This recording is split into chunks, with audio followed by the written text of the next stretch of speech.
একবার এক গ্রামে ছোট্ট একটি ছেলে ছিল, নাম তার মিঠু।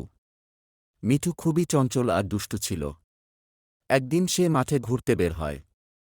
হঠাৎ সে একটি বড় গাছের নিচে অদ্ভুত কিছু দেখতে পেল। কাছে গিয়ে দেখে ছোট্ট একটি জাদুর বাক্স।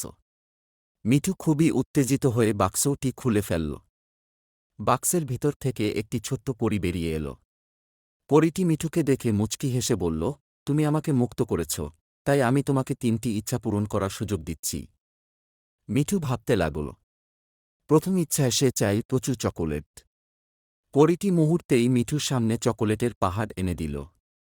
দ্বিতীয় ইচ্ছায় মিঠু চাইল একটি সাইকেল, যা পরীর সাথে সাথে মিঠুকে দিল।